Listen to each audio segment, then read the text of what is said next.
Are you doing three-way calls in your business, or are you using your expert to help you close more sales and more deals? If you aren't, you absolutely should be. And if you are, and you're not edifying your leadership or your mentor, your expert properly, it's going to be really tough to close a lot of those sales. In this episode of Tanya Eliza TV, I'm going to show you how to do proper edification, because it is ultimately super critical for you to use this strategy to be able to work more effectively and efficiently with your leadership, with your expert, so that they're more excited to work with you and you can close more deals with your prospects. I'm also going to share with you an embarrassing story of how I learned how to do proper edification in my business. So stay tuned.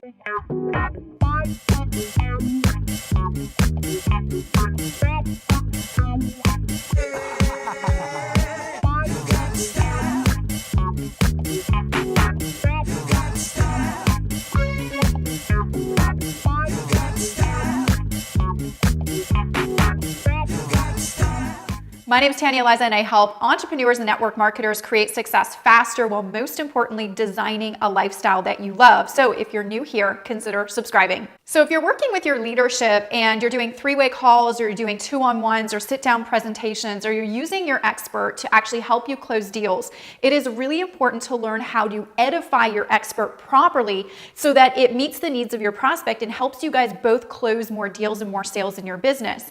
And it's really funny because I did not learn edification in the beginning of my network marketing career, and I wish I would have learned this because it would have made my life way easier. So a little embarrassing story, I actually learned edification from my now husband, Cesar Rodriguez, and before he was my husband, I had him come out and do some training for my network marketing team, because he's an incredible trainer and he's very YouTube famous. So I was watching some of his YouTube videos and I thought, man, this guy is awesome. I need to have him come out and do some training for my network marketing team. Now, when he came out to do this training for my network marketing team on this webinar that we did together, he actually edified me, and I didn't even know that it was a thing. I didn't know that he was edifying me, because it's something you do or you should do in network marketing, and it was something that he was taught within his team, but it wasn't something that I was taught. So I actually thought he was just saying all these really nice, awesome things about me, and he had my heart right there. So that's how I learned about edification, and his edification of me, which is a professional thing that he was just learned how to do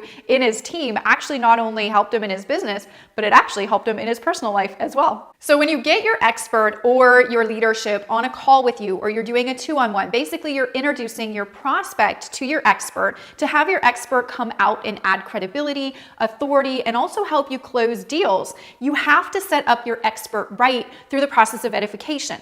And if you aren't doing this properly, it's going to make it a lot harder for you and your expert to close the deal with your prospects. So you want to make sure that you set this up properly. So in this video, I'm going to show you exactly how to do that. I'm going to show you what I do with my expert when I get my expert out on a three-way call, or we do a two-on-one sit-down presentation with my prospects. Now, this is something you do not want to do. Hey, Jeff, are you on the line with us?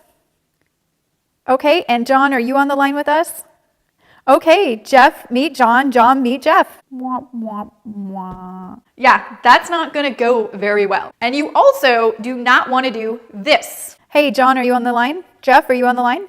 Okay, great. Well, Jeff, I just have to introduce you to John, and I'm so excited that I get to introduce you guys, because John just got awarded Employee of the Month at his job. Yes, he works at the local grocery store here, and that's where I actually met him. And he's been bagging groceries, and he's been doing an incredible job doing it. So that they just promoted him to head cashier. He didn't even need to go become a regular cashier before he got awarded head cashier. Can you believe it?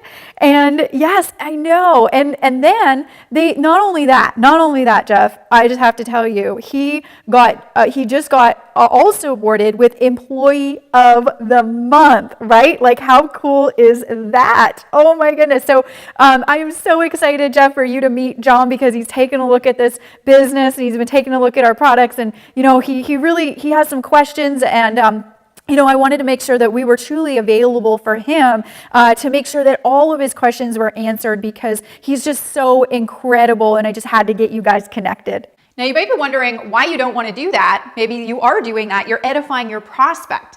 You don't want to edify your prospect to your expert. That's not going to frame your prospect properly for the call, for the expert call. You actually want to edify your mentor and your leader, and you want to do this so that you can frame your prospect to be on their best behavior, to actually frame them to want to impress your expert. So there's some psychology behind this. So a lot of people will get on the phone and they'll start saying, oh, my prospect is so amazing at this, and they're so amazing at that, and they're this, and they'll just start edifying their prospect. You'll start edifying your prospect. Now, you don't want to do that because there's no reason to do that. You don't want the expert, or you don't want your prospect to be like, oh yes, I'm on my high horse, right? You want your expert to be on that high horse, and you want your prospect to be on their best behavior, and you want your prospect to want to impress your expert, okay? So this is really important on why you don't want to sit there edifying your prospect. You definitely want to sit there and edify your expert. Now I'm going to show you exactly how to edify your expert so that it meets the needs of your prospects. And there's some really cool psychology in this. But because we are talking in today's episode about working with your leadership, and it's really important to do this right if you want to create a lot of success in your network marketing business, I have a really cool resource that we put together in today's episode. And in every episode of Tanya Eliza TV, I like to equip you with a free resource that you can use in your business to create success and results faster. And in today's episode, I have a cool resource. It's kind of funny, but it's things that I wish I would have known when I first got started in network marketing.